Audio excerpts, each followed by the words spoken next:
Reciba un cordial saludo. Siempre será mi oración verte prosperado, pero así como prospere tu alma. Es para mí un honor el poderme acercar ahí donde tú estás y poder celebrar esta enseñanza, la última de este año en curso, y muy importante porque creo que define mucho de lo que debemos de hacer el próximo año. Por eso le he titulado Redimiendo el Tiempo, y vamos a explicar qué es eso de redimir.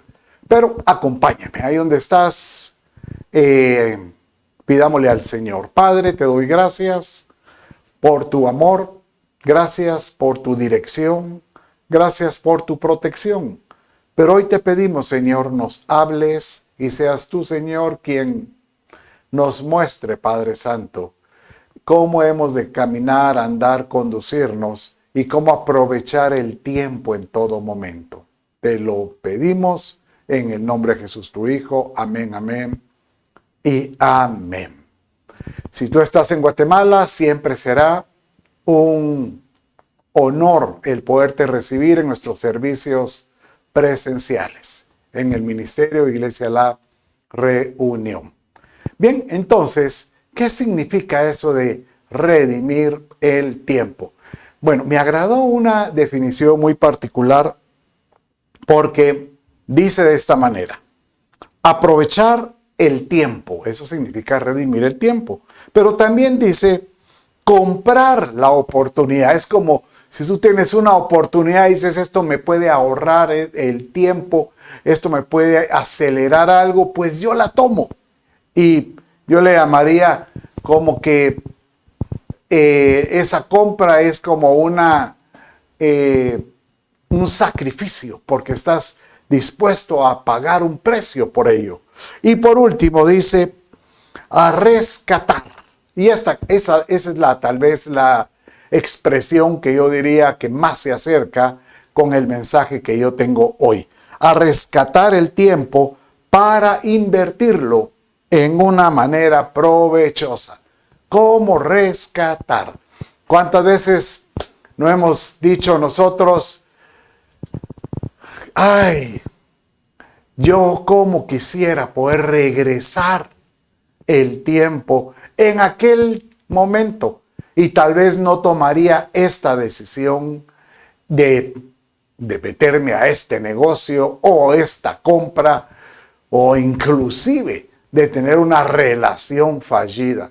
Y de esa manera tal vez yo pueda evaluar nuevamente mi conducta. Pues de alguna manera nosotros quisiéramos a veces rescatar decisiones que tomamos.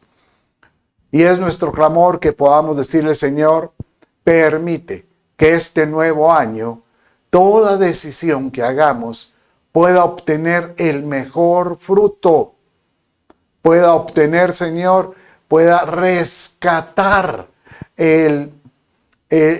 la oportunidad para poder ser mejor.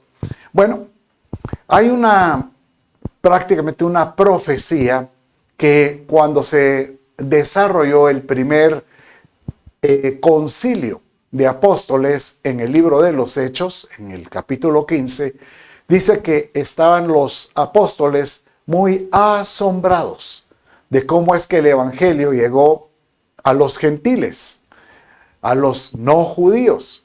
Y entonces ellos dijeron, tal vez ahora se va a cumplir aquella profecía que se dio en los profetas antiguos, ¿verdad? Específicamente el libro de Amós. Y cuando ellos hablaban, específicamente hablaban de poder restaurar una forma de adoración. Bueno, acompáñeme en Hechos capítulo 15, verso 16 y verso 17. Y dice de esta manera: después de esto, volveré, dice el Señor, y reedificaré el tabernáculo de David, que está caído, y repararé sus ruinas. Y lo volveré a levantar para que el resto de los hombres busque al Señor. Y todos los gentiles sobre los cuales es invocado mi nombre. Entonces prácticamente está diciendo que vendrán tiempos en que la forma de buscar a Dios va a tener que ser como la que hacía David el rey.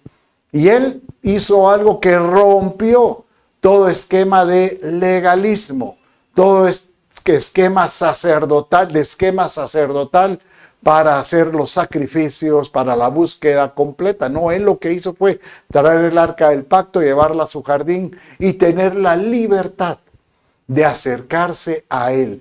Que esto es prácticamente lo que hizo Jesucristo, que él nos dio acceso al Padre. Y una forma de volver a restaurar el tabernáculo de David es volver a tener esa certeza, esa convicción de acercarnos al Señor por gracia, de una forma transparente, libre, sin legalismo en todo sentido. Pero el mensaje es cómo encontrar, cómo permitir que el hombre vuelva a buscar a Dios y que pueda redimir el tiempo para hacerlo. Bueno, tenemos que regresar y ver de dónde sacaron esta profecía. Entonces, si usted me acompaña en el libro de Amós, capítulo 9, verso 11 y 13, dice de esta manera. Dice así: en aquel día levantaré el tabernáculo caído de David. Cuando habla de aquel día, podríamos pensar que es el día cercano a la tribulación, el día de cuando Él venga por su iglesia, o el día cuando Él venga a establecer su reino en su segunda venida. Levantaré el tabernáculo caído de David, repararé sus brechas, levantaré sus ruinas y lo reedificaré como en tiempo pasado. ¿Cuál es el tiempo pasado? Cuando David tenía esa comunión con ellos. Pero es muy importante. Vamos al verso 13. Estamos leyendo el 11. He aquí vienen días, declara el Señor, cuando el arador alcanzará al segador, el que pisa la uva, al que siembra la semilla, cuando destilarán vino dulce los montes y todas las colinas se derretirán. Bueno, entonces aquí encontramos una particularidad de ese tiempo cuando sea restaurado o restablecido el tabernáculo de David. Dice que vendrán tiempos cuando el arador, el que ara la tierra, va a prácticamente alcanzar al que está cosechando. O sea, prácticamente el que está recogiendo el fruto, ¿verdad? Y de repente cuando él mira atrás, ahí viene el que está arando la tierra y sembrando, y le dice: muévase, muévase, voy sembrando. Pero el otro le dice: no, todavía estoy cosechando. ¿Por qué? Porque se aceleran los tiempos. Por ejemplo, el que pisa la uva, nuevamente, está dando a entender que está generando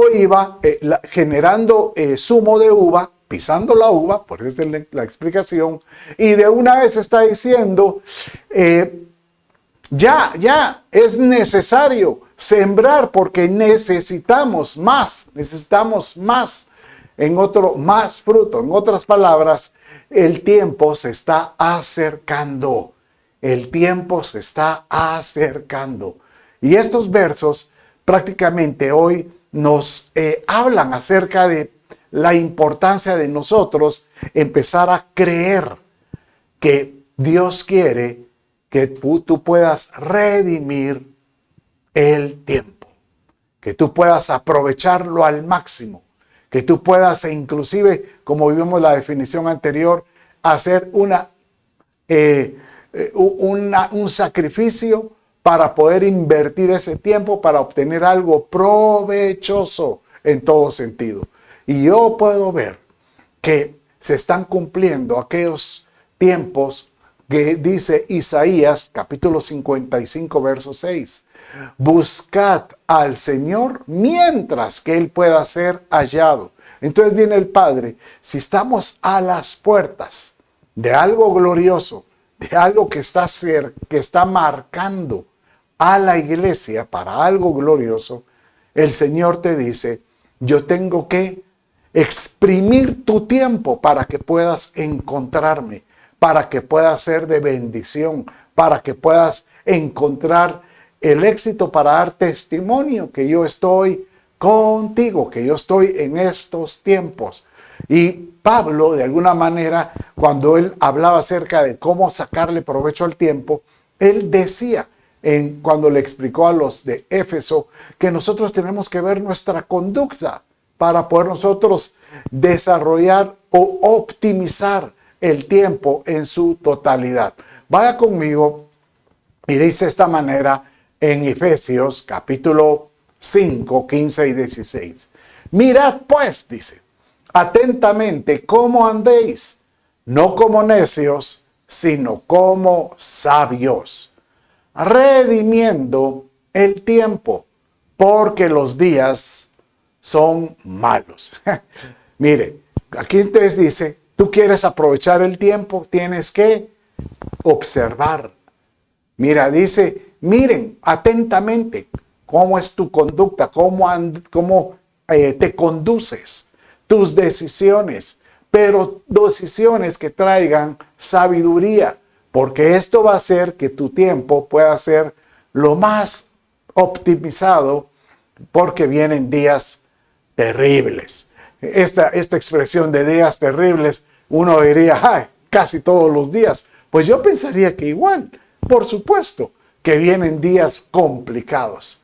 Pero yo creo que Dios está cumpliendo, va a cumplir en muchos de los que me escuchan sus propósitos, sus metas, sus anhelos, sus sueños. Pero para eso, dice el Señor, ese tiempo que has perdido, yo soy capaz de redimirlo. El tiempo, qué expresión que dicen, el tiempo perdido, hasta los santos lo lloran, dice. Entonces, este tiempo perdido, dice el Padre, yo puedo hacer que en el tiempo que te queda, puedes dar el fruto que tenías que haber dado, pero solo al que se lo pide, solo al que lo busca, solo al que lo desea o al que lo anhela.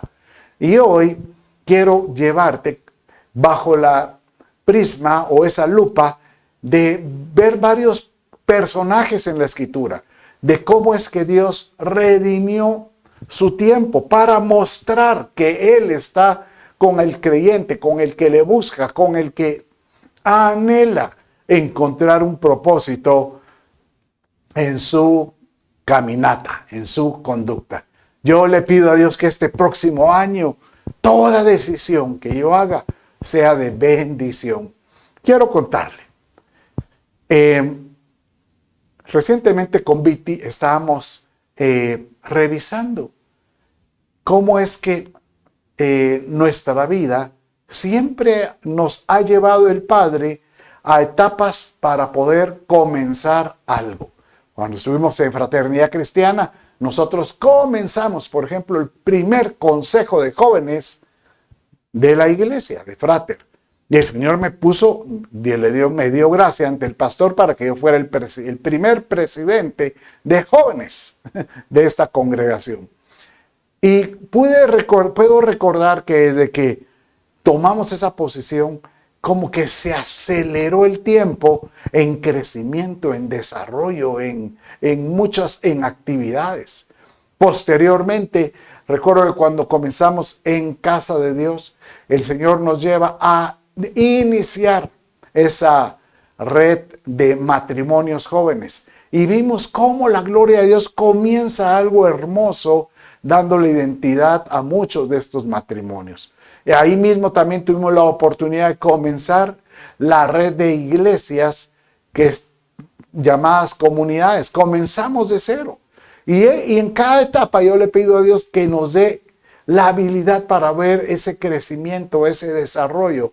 Y prácticamente ha sido glorioso ver que el Padre a quien se lo pide acelera.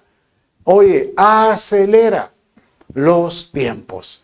Yo por eso creo que estamos viviendo en tiempos en que el Padre quiere ahora sacar el jugo que tú puedas dar, pero que al que se lo pida. Vamos a hablar ahorita de varios personajes. Este personaje es maravilloso, nada menos que es de esta pareja que incursionaron y sacaron a un pueblo de Egipto y lo llevaron por el desierto hasta Canaán. Y yo puedo imaginarme a Moisés siendo desafiado por la gente, por la crítica, por los aquellos inconformes, porque todos pensaron que el cruce iba a ser fácil, pero nunca se imaginaron que el desierto era un desierto de formación, porque ellos no estaban listos para tomar Canaán. Tenían que ser formados como una nación, con el gobierno preciso, como la habilidad para ser guerreros, para poder pelear, guerrear y para poder legislar. Y por eso es que Dios vino y puso personas. Y Dios, hay un mensaje en la vida de Moisés y Aarón, porque aunque ellos no tenían la gracia del pueblo, tenían la gracia de Dios. Dios les dio al pueblo una muestra diciéndoles, ellos son mis escogidos. Y cuando ellos dudaron, fue muy fácil, porque viene el Padre y dicen, ¿quieren saber cómo yo vengo y puedo mostrar quién tiene la autoridad para gobernar y para mostrar, para ejercer el sacerdocio general sobre ustedes? Agarren agarren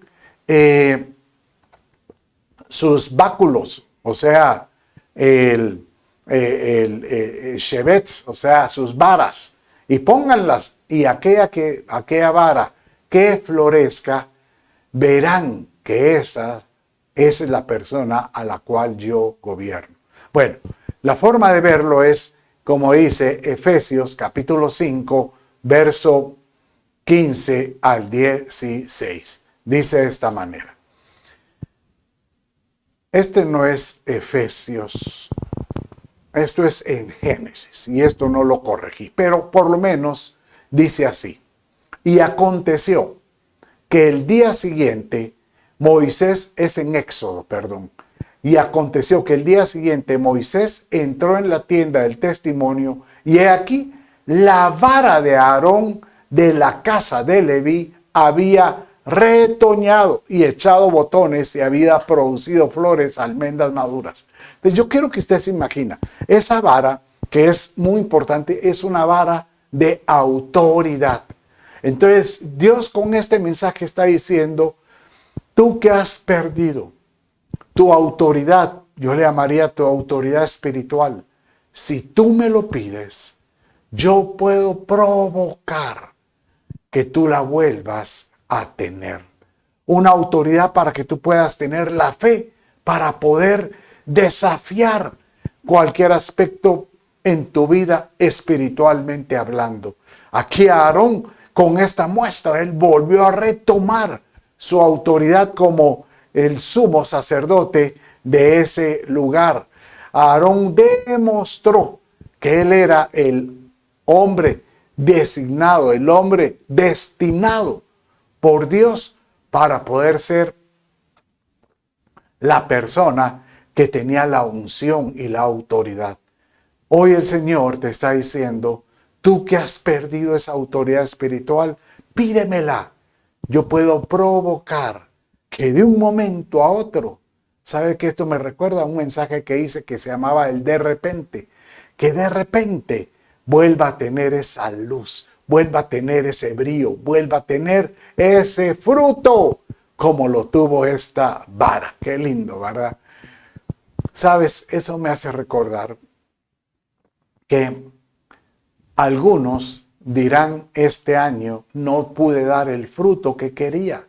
Tal vez en tu trabajo, con tu familia, con tu pareja, o tal vez en tu iglesia o en tu ministerio.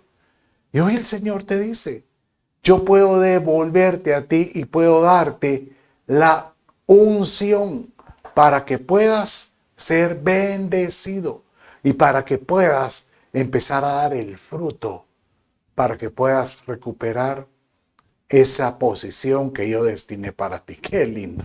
Bueno, sigamos con otro personaje. Y ahora vamos a ver nada menos que uno de los parecieran personajes míticos, porque la escritura, o muchos lo han presentado como que si fuera parecido a Hércules por su gran fuerza. Pero Sansón no menciona, no hay evidencia, evidencia escritural de cómo era su cuerpo físico. Da la impresión que él era un hombre común y corriente, pero que tenía una fuerza sobrenatural. O sea que cualquiera que mirara a Sansón comparado a otros podría decir es una persona muy similar a los demás.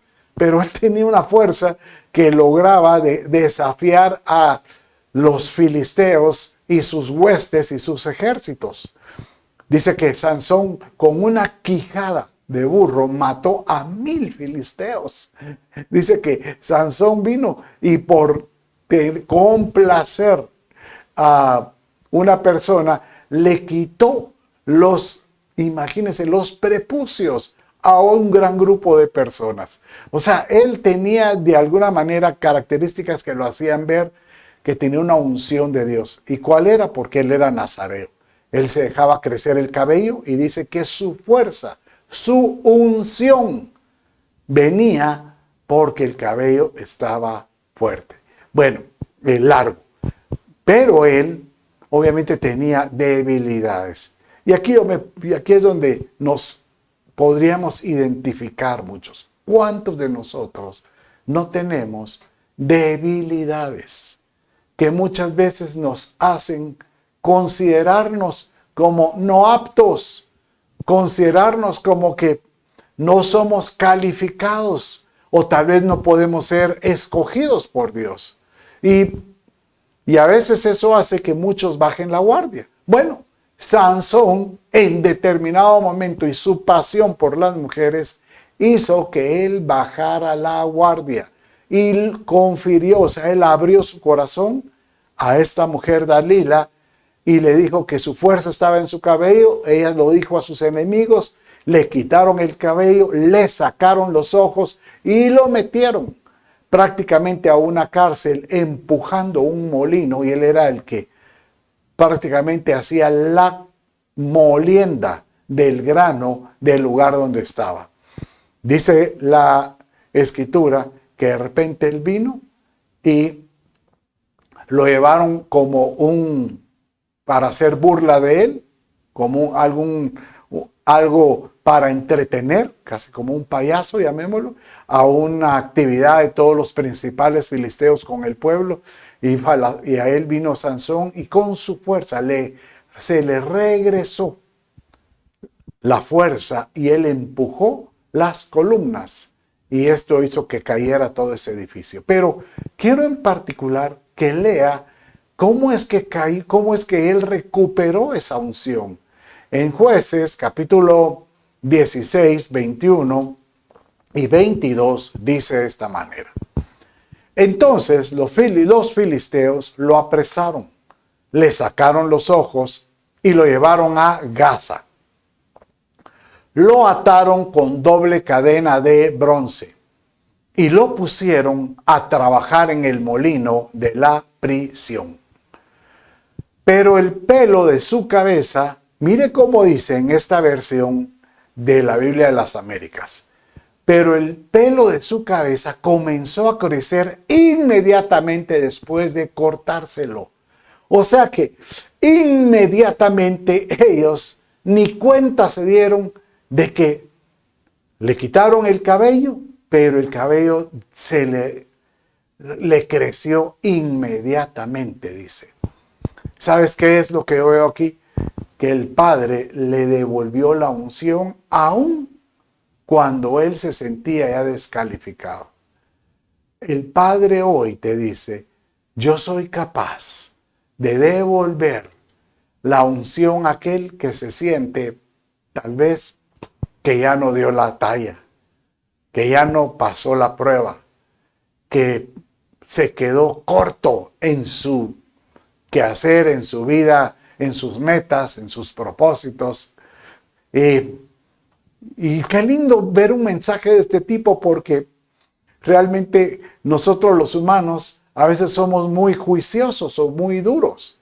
Si por ejemplo vemos a una persona que tenía el éxito, pero sabemos que su conducta no es correcta, o no es moral como la que tenía Sansón, ¿verdad?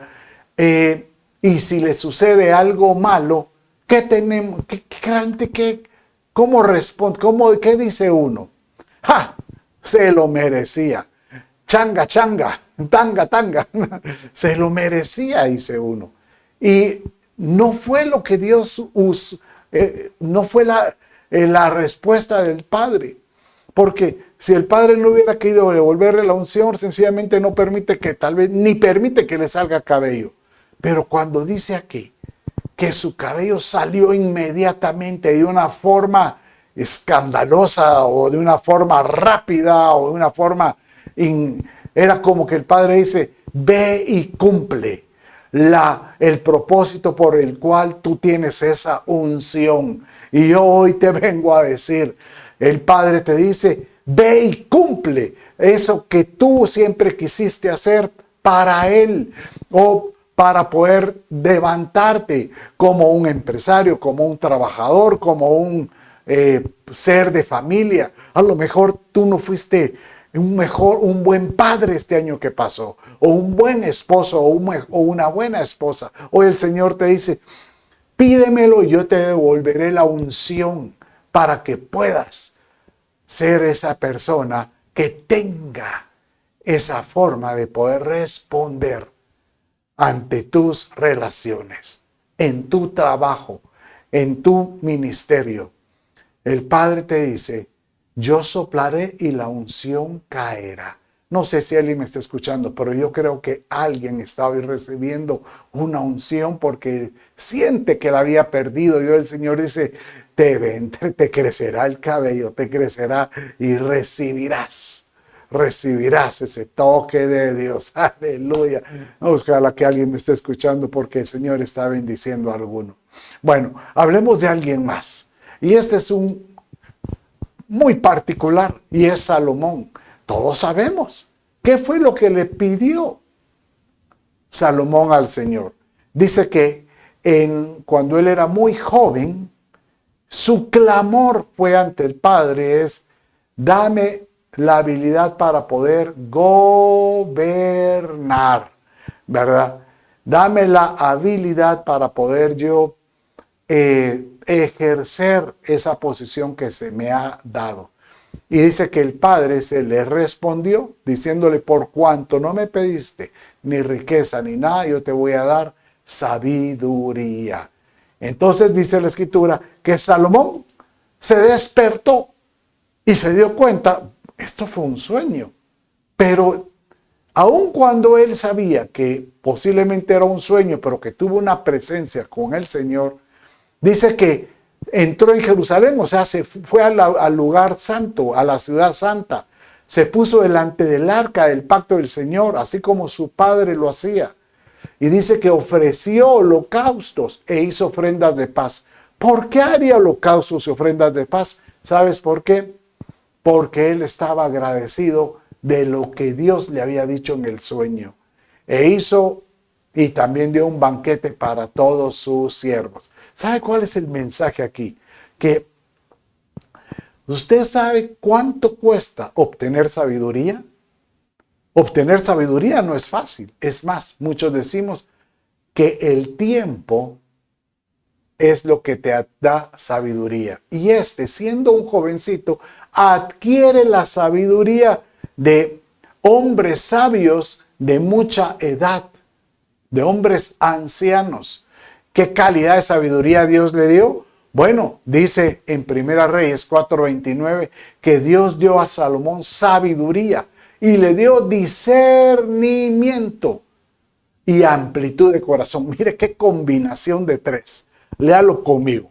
Le dio sabiduría, discernimiento y un gran corazón, como la arena que está a la orilla del mar. Cualquiera diría, bueno, a él le dio más corazón que otras cosas porque se volvió muy enamorado, ¿sí? Tuvo 1000 mujeres, pero tal vez ahí no fue muy sabio. Pero Él perdió la habilidad para discernir el bien y el mal, llamémosle de esa manera. Pero lo más importante es que Dios se lo otorgó. Dios te dice, pídeme y yo te daré la sabiduría para que tú puedas caminar y actuar. Pídeme y la tendrás. Que nosotros este año que venga, digámosle al Señor, que mis decisiones estén llenas de esa sabiduría. Tal como dice Proverbios 20:29, la gloria del joven es su fuerza. Tal vez lo que tenía Salomón era su fuerza como joven, pero a él se le dio la honra de los ancianos, que son sus canas, o sea, los años de vida. Este muchacho adquirió tiempo de vida en sabiduría para poder decidir. ¿Y sabe cómo es eso? ¿Qué sucedió? Que en esos pocos días él tuvo que decidir un altercado entre dos mujeres. Y fue la decisión que él resolvió. Esa discusión fue impresionante. Fue incluso maravillosa, le llamaría yo. Hoy el Señor te dice, si tú has perdido la habilidad para poder decidir, para poder discernir, o a lo mejor para poder tener un corazón sensible, pídeselo a Dios, porque Dios se lo dio a Salomón y se lo dio de un momento a otro.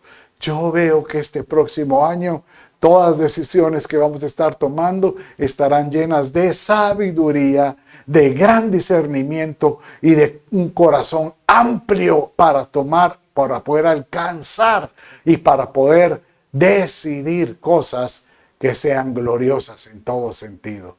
¡Qué lindo! No sé si alguien me está escuchando, pero hoy el Señor te está diciendo, te voy a dar la autoridad, voy a volverte vas a recuperar tu unción y también puedes tener la sabiduría. Yo declaro para el próximo año que mi vida será llena de autoridad espiritual, de unción para caminar con firmeza y poder tener sabiduría para poder decidir. Aleluya. Qué lindo, porque creo que este año que viene va a ser un año glorioso. Por eso Dios va a acelerar esos tiempos. Dios va a acelerarlos. Créelo que así será. Por ejemplo, hay otra enseñanza de cómo es que el Padre cambió los tiempos de un momento a otro.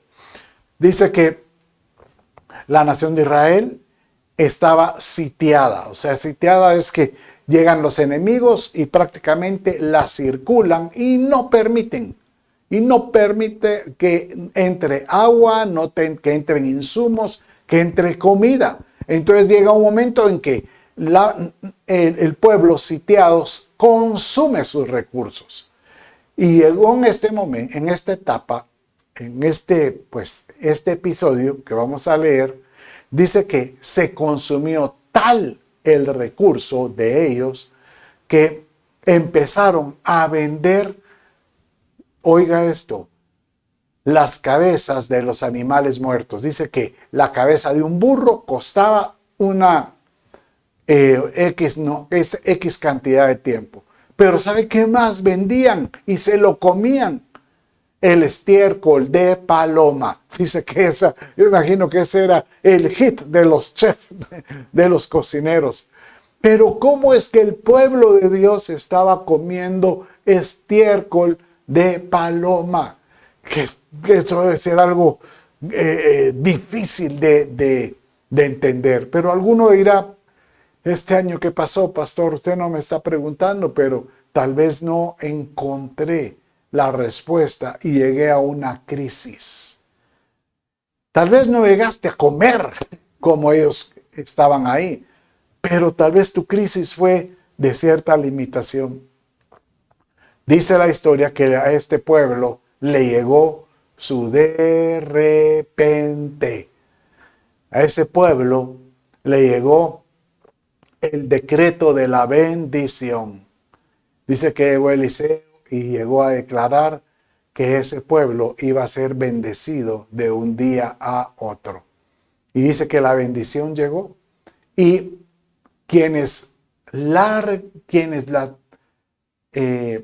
pues ¿cómo llegó la bendición? Dice que Dios vino y creó un estruendo alrededor de ese ejército que estaba alrededor, de tal manera que ellos se levantaron con pavor, atemorizados, dice que salieron corriendo y dejaron las tiendas de campaña con todos los alimentos, con todas las joyas, con todas las prendas. Y los que primero se aprovecharon de eso fueron aquellos que eran mendigos, aquellos que eran leprosos, aquellos que eran los menospreciados, lo vil del mundo, lo débil de este mundo.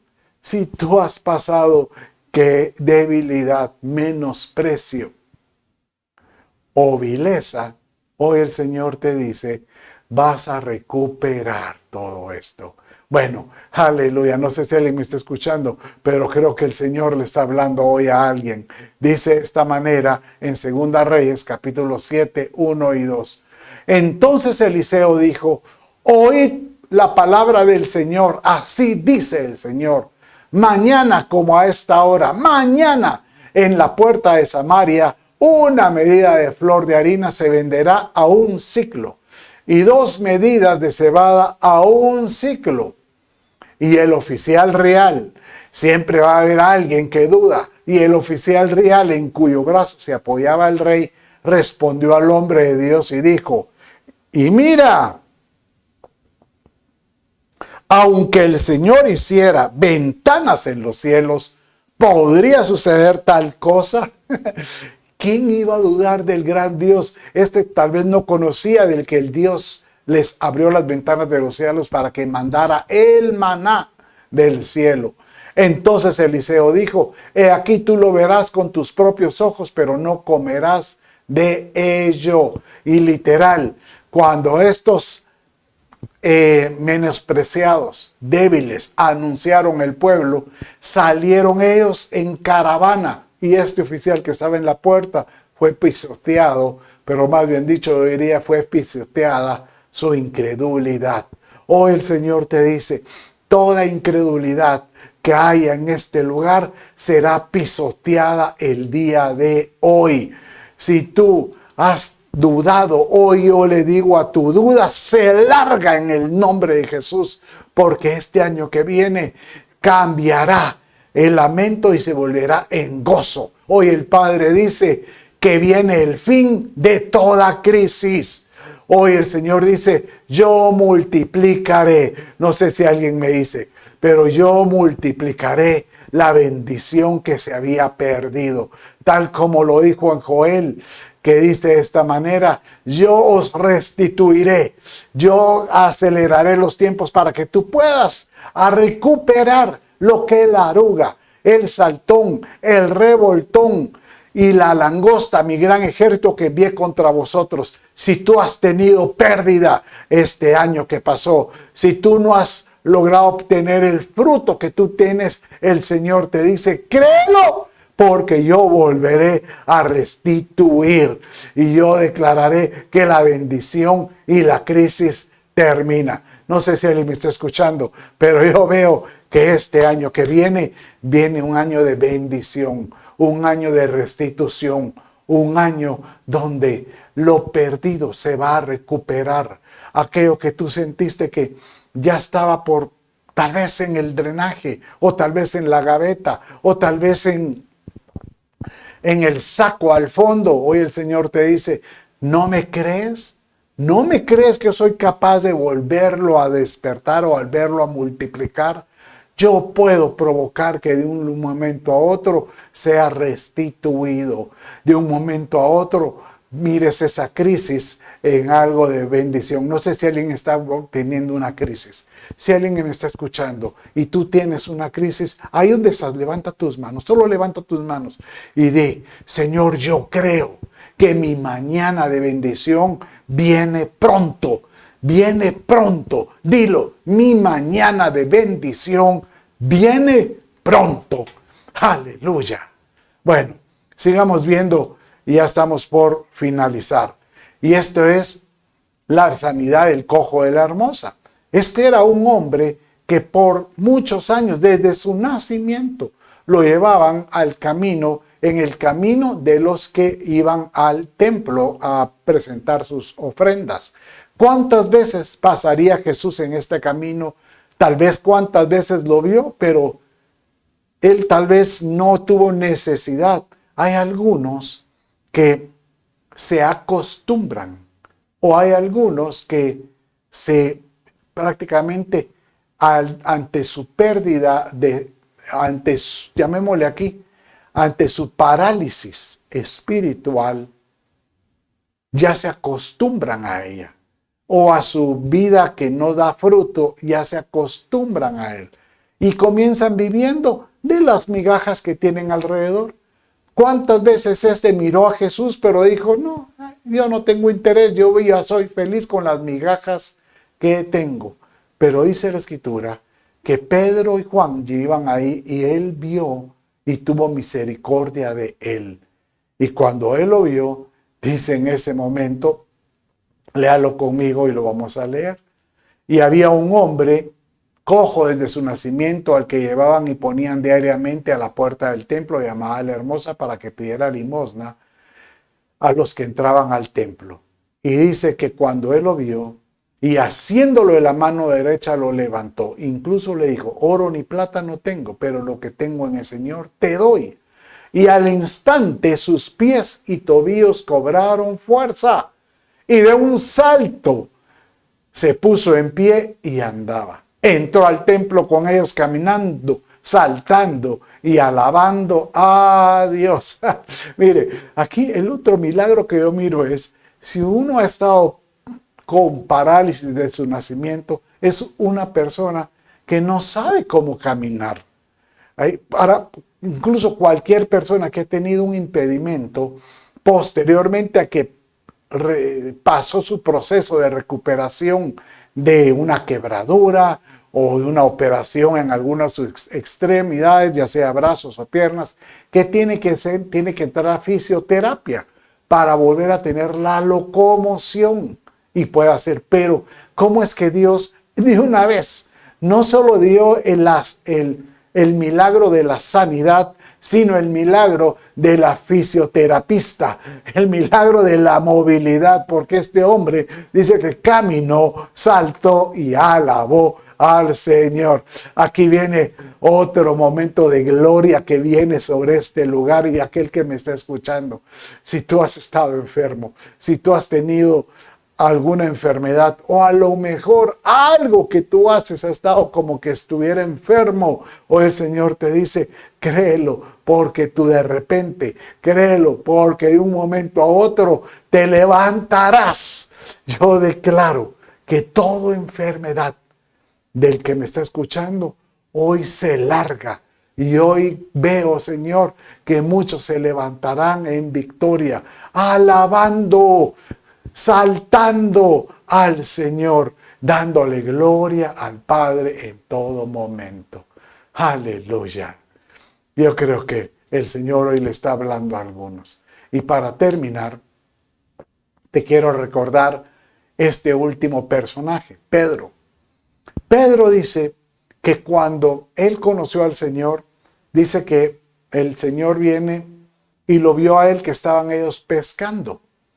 Y cuando estaban pescando, no recogieron nada. O sea, la pesca fue infructuosa. Dice que toda la noche estuvieron pescando. Entonces viene el Señor y le dice, ve y tira la red por aquel lado. Bueno, mire cómo dice. Dice la Escritura de esta manera. Cuando terminó de hablar, dijo a Simón, boga mar adentro. O sea, le dio una instrucción. Y echa vuestras redes para pescar. Respondiendo Simón le dijo, Maestro, toda la noche hemos estado trabajando y nada hemos pescado, mas en tu palabra echaré la red. Mire, aquí hay algo muy particular. Uno, que Pedro le pudo haber dicho, mira, Señor, tú eres muy bueno en la palabra, tú eres muy bueno en la liturgia, tú eres muy bueno en las enseñanzas, dedícate a eso, pero yo soy el bueno en la pesca. Déjame a mí con la pesca. Pero algo pasó porque le dijo, pero te voy a hacer caso. En tu palabra echaré la red. Y por eso él le dijo, maestro. Mira, aquí es muy importante que en este momento Pedro lo vio como maestro, como alguien que enseña. Muchos de los que están aquí, o de los que me están escuchando, han visto a Dios como alguien que puede proveer porque así lo dice la Escritura. Así dice la Escritura y puede ser que funcione en otro y tal vez funcione en mí. Pero yo todavía soy muy hábil con mis habilidades. Yo todavía soy muy hábil en mi conocimiento, en mi forma de hacer negocios. Pero el Señor te dice, hazme caso, porque yo haré un milagro hoy en tu vida. Y mire qué fue lo que pasó en el verso siguiente, cuando las redes empezaron a ser llenas de peces. Viendo esto, Simón Pedro cayó de rodillas ante Jesús diciendo, apártate de mí, Señor, porque soy hombre pecador. Aquí ya no era maestro, aquí era Señor. Y yo hoy te vengo a decir, el Señor va a empezar a cubrirte, a extender su señorío sobre tu vida. Tú vas a verlo a Él como el Señor, el Salvador de tu vida. Ya no como el maestro, ya no como aquella persona que tú has oído, tú has leído o tú has escuchado. Hoy el Señor te dice, yo voy a obrar en ti y ya no me vas a ver como el grande de la Escritura. Ahora me vas a ver como el Señor. Cuando nosotros lo miremos como Señor es porque Él dice, yo tengo el gobierno sobre tu vida. El que tiene señorío sobre alguien es sobre sus recursos y sobre todo lo que uno tiene. O el Señor te dice, yo voy a gobernar sobre tu vida. Y de este año, Él quiere gobernar el próximo año. Padre, en el nombre de Jesús, yo te pido, seas tú nuestro Señor y nuestro Salvador. Y tal vez, Señor, hay algunos que ya perdieron ese señorío. Pues si ese es tu caso, repite conmigo. Señor, me he alejado de ti, pero hoy le pido que este nuevo año seas tú mi Señor, mi Salvador, el centro de mi vida. Jesús, entra a mi corazón, te lo pido. Padre, en el nombre de Jesús, yo bendigo a todo aquel que me está escuchando y te ruego seas tú quien devuelva el de repente para que ellos puedan ser llenos de la autoridad, de la unción, de la sabiduría, de puedan ser rescatados de toda crisis financiera y sobre todo que puedan ver, Padre mío, la respuesta tuya. Te lo pido. En el nombre de Jesús, tu Hijo, te doy gracias. Amén, amén y amén. Bueno, mis amados, con esto finalizamos y creamos por un nuevo año. Bendiciones.